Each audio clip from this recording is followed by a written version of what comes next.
আসসালামু আলাইকুম। আমি আতিকুল্লাহ, ফ্রি বাংলা টিউটোরিয়ালের পক্ষ থেকে আপনাদেরকে স্বাগতম। গত পর্বে আমরা এই পর্যন্ত তৈরি করেছিলাম এবং আমি এখানে বেশটি যেটি এখানে নতুন একটি ইমেজ এখানে এনে এনে অ্যাড করেছি। তো এখানে জাস্ট আমি একটি জাস্ট জিনিসটিকে সুন্দর করার জন্য এই কাজটি করেছি।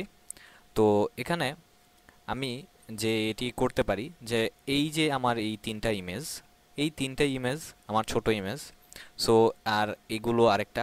তো সেই হিসেবে আমি এই তিনটাকে একটি গ্রুপের মধ্যে রেখে দিতে পারি। তো গ্রুপের মধ্যে জাস্ট আমি অ্যাকচুয়ালি আমার লেয়ারগুলোকে সাজাতে চাচ্ছি। তো গ্রুপের মধ্যে যদি আমি রেখে দিতে চাই, ফর এক্সাম্পল এই তিনটাকে, এটা এটা এটা এই তিনটাকে আমি সিলেক্ট করলাম। সিলেক্ট করে টেনে নিয়ে আমি এখানে নিয়ে যেতে পারি, নিয়ে গ্রুপ তৈরি করতে পারি এবং এখানে এটি গ্রুপ তৈরি করার জন্যে। কিন্তু আমি যদি ওইভাবে গ্রুপ না করতে চাই, তাহলে আমি কন্ট্রোল জি যদি দেই, তাহলে অটোমেটিক্যালি দেখুন এখানে একটি গ্রুপ ফোল্ডার তৈরি হয়ে গেছে এবং সেই ফোল্ডারের আন্ডারে আমার এই তিনটি ইমেজ চলে গেছে। এবং এবার আমি যদি এই গ্রুপটা সিলেক্ট করি এবং আমি এবার যদি মুভ করি, তাহলে দেখুন স্বভাবতই আমার তিনটি ইমেজই একসাথে মুভ হচ্ছে। বাট আপনি যদি চান এখন একটা একটা করার জন্য, তখন আবার এটা সিলেক্ট করেন যেই লেয়ারটা, তো সেই লেয়ার অনুযায়ী দেখুন আমার এই ইমেজটি এরকমভাবে মুভ করা যাচ্ছে। তো সেই হিসেবে গ্রুপ বানালে যে আপনার ইমেজের উপর থেকে আপনার কন্ট্রোল চলে যাচ্ছে, তা কিন্তু না। আবার ধরুন আমি চাচ্ছি যে আমার এই যে ইমেজটা, আমি এটা আর এই দুইটা ইমেজকে আমি এটা এবং এই দুইটা ইমেজকে সিলেক্ট করলাম এবং এই দুইটা ইমেজকে আমি এবার এখান থেকে গ্রুপ করে এবং এটা এবং এটা জাস্ট এটার উপরে নিয়ে ছেড়ে দিলাম এবং দেখতেই পাচ্ছেন যে এবার আমার এই দুইটা ইমেজ এখানে গ্রুপ আকারে গ্রুপ তৈরি হয়ে গেছে। এবং আমি যদি চাই যে এবার দেখুন আমি এটি যদি সিলেক্ট করি, তাহলে আমার এটির উপরে চলে যাচ্ছে। বাট আমি চাচ্ছি যে এটার উপরে না, বরঞ্চ আহ, এই এই তিনটা ইমেজ আমার এটার উপরে থাকবে। তাহলে আমাকে কি করতে হবে? স্বভাবতই এই গ্রুপটারে টেনে নিয়ে নিচে যদি ছেড়ে দেই, তাহলে এটি আমার এরকম হয়ে যাবে। কিন্তু দেখুন আমি যে কাজটি করেছি, যে আমি এই গ্রুপটা টেনে নিয়ে ওই ফোল্ডারের উপরে ছেড়ে দিয়েছি, যার ফলে আমার এই ফোল্ডারটি ওইটার উপরে চলে গেছে। বাট আমি অ্যাকচুয়ালি ওই কাজটি করতে যাচ্ছি না। আমি করতে যাচ্ছি যে আলাদা আরেকটা ফোল্ডার, মানে এই ফোল্ডারটাকে নিচে টেনে নিয়ে ওইখানে রাখার জন্য। তো স্বভাবতই এবার দেখুন আমি যখন এই ইমেজটি মুভ করছি, আমার এই ইমেজটি ওই তিনটা গাড়ির ইমেজের উপরে নিচে চলে গেছে এবং এই তিনটা গাড়ির ইমেজ আমার উপরে চলে আসছে। তো এভাবে আমরা আমাদের এই জিনিসগুলো ঠিকঠাক করতে পারি, এক নাম্বার। এবং স্বভাবতই একইভাবে আমি যদি জাস্ট এটির মধ্যে ডবল ক্লিক করি, তাহলে আমার সেই গ্রুপের নাম দিতে পারি। ধরুন এটির নাম হচ্ছে বিগ ইমেজ, আর এগুলো হচ্ছে আমার স্মল, SMALL, স্মল ইমেজ। তো এটি হচ্ছে আমার স্মল ইমেজ, আর এটি হচ্ছে আমার সেই বড় ইমেজটি। তো এবার যে কাজটি করতে যাচ্ছি, আপনাদেরকে দেখাতে চাচ্ছি যে দেখুন আমি এখানে অনেক বড় বড় ইমেজ, অনেক হাই কোয়ালিটির ইমেজ, একটা দুইটা তিনটা চারটা পাঁচটা ছয়টা ইমেজ এখানে নিয়ে আসছি। তো স্বভাবতই এখানে এটাকে আমি যখন আবার পিএইচডি করেছি, তো এটার ফাইলের সাইজ যত স্বভাবতই অনেক বড় হবে। কিন্তু এখন আমার যদি কখনো দরকার পড়ে যে না, আমার এত বড় ফাইলের সাইজ লেনদেন করা, কাউকে পাঠানোটা অনেক অসুবিধা, আমি ফাইলের সাইজ ছোট করতে যাচ্ছি। তো ছোট করতে গেলে কিছু কাজ আমরা করতে পারি।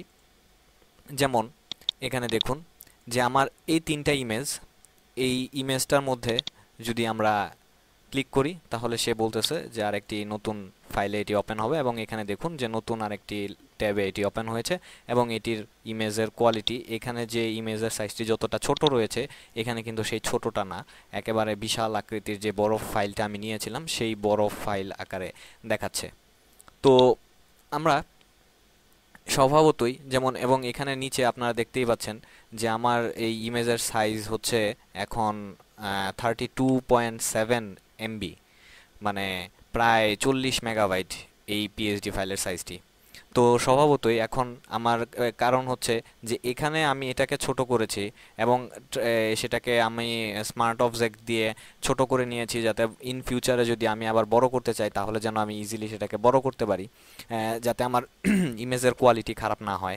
এবং আমরা যদি এটির মধ্যে ডবল ক্লিক করি তাহলে দেখতেই পাচ্ছিলেন যে আমাদের একটা বড় আকারে ফাইলটি শো করছিল। কিন্তু আপনি যদি মনে করেন যে না, আমার এই ইমেজের সাইজটা বড় হবে না, এটা এরকমই থাকবে, তাহলে এটা করতে পারি। সেটা হচ্ছে রাইট মাউসে ক্লিক করে যে রাস্টারাইজ লেয়ার, এই এটাকে রাস্টার লেয়ার করে ফেলতে পারি, অথবা এই অপশনটি আমরা যদি লেয়ারের মধ্যে যাই, এরপর হচ্ছে রাস্টারাইজ এবং স্মার্ট অবজেক্ট, এবং এখানে দেখুন যে আপনার লেয়ারও আছে, ওয়াল লেয়ারও আছে। তো আমি যদি এখন স্মার্ট অবজেক্টের মধ্যে যাই তাহলে দেখুন এখানে আইকনের মধ্যে যে আমার ইমেজটি এখন ছোট হয়ে গেছে।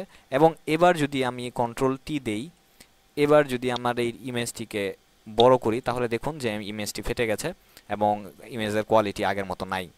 তো আমি যদি মনে করি যে আমার ইমেজের সাইজ যেমন এবারে এখানে দেখুন আমার আগে ছিল 40 মেগাবাইট, এখন আমার এই ইমেজটি ছোট করার রাস্টারাইজ করার ফলে যেটি হয়েছে যে আমার এখন ইমেজটি এখন 32.3 মেগাবাইট হয়ে গেছে, মানে অলরেডি আমার সে 8 মেগাবাইট কমিয়ে ফেলেছে। তো সেই হিসেবে আমি এখন আবার যদি এটিও এরকমভাবে করি, এটিও করি, তাহলে স্বভাবতই আমার ইমেজটি কিন্তু হয়ে যাবে, ছোট হয়ে যাবে, মানে পিএইচডি ফাইলটি ছোট হয়ে যাবে। বাট তাতে যেটি আমার প্রবলেম হচ্ছে যে ইন ফিউচারে যদি আমি মনে করি যে আমার ইমেজের ইমেজের কোয়ালিটি আমার আবার ইমেজটি বড় করতে পারি, ছোট করতে পারি, তখন সেই ক্ষেত্রে আমি সাজেস্ট করব যে আপনারা এই কাজটি না করাই উচিত। তো আমি আবার এই ব্যাক করে পূর্বের অবস্থায় ফেরত গেলাম। এবার আমি আরেকটা যে জিনিসটি আপনাদেরকে দেখাতে যাচ্ছি সেটি হচ্ছে যে ধরুন এখানে আরেকটি যে কাজটি করা যেতে পারে, যে আমি এই তিনটি ইমেজকে নিলাম, সিলেক্ট করলাম তিনটি ইমেজকে, এবং যেটির মধ্যে রাইট মাউসে ক্লিক করার পর আমি যদি এখানে আসি যে মার্জ লেয়ার, এবং মার্জ লেয়ারের মধ্যে ক্লিক করলে ফটোশপ দুইটা কাজ করবে। একটা কাজ হচ্ছে যে সে আমাকে এটি রাস্টার ইমেজ তৈরি করে ফেলবে এবং এই তিনটাকে মিলে একটা লেয়ার তৈরি করে ফেলবে। তো এখানে দেখতেই পাচ্ছেন যে এখন আর আমার তিনটা লেয়ার নাই, একটা লেয়ার আছে, এবং স্বভাবতই এবার আমার যা কিছু করতে হবে এই একটা লেয়ার দিয়েই করতে হবে। এবং এবার যদি আমি এটাকে বড় ছোট করি স্বভাবতই আমার ইমেজটি ফেটে যাবে। তো আমি আবার পূর্বের অবস্থায় ফিরে গেলাম।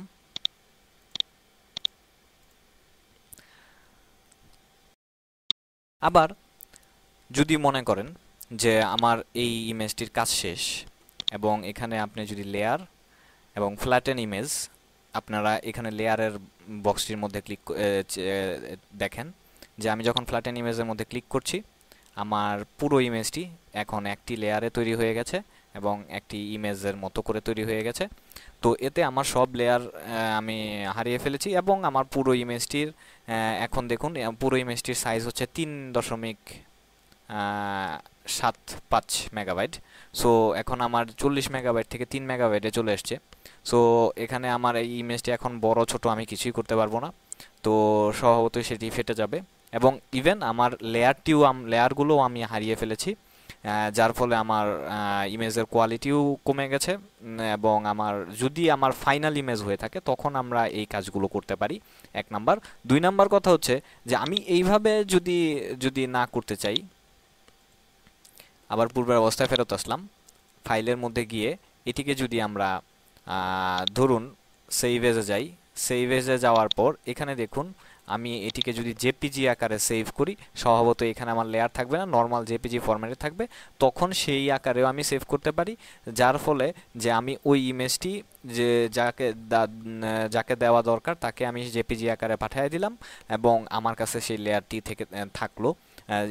যদি সে আমার এই ইমেজটি পছন্দ না করে, তাহলে আমি আবার পরবর্তীতে এই লেয়ারগুলো নিয়ে কাজ টাজ করে ঠিকঠাক করে আবার তাকে পাঠাতে পারি।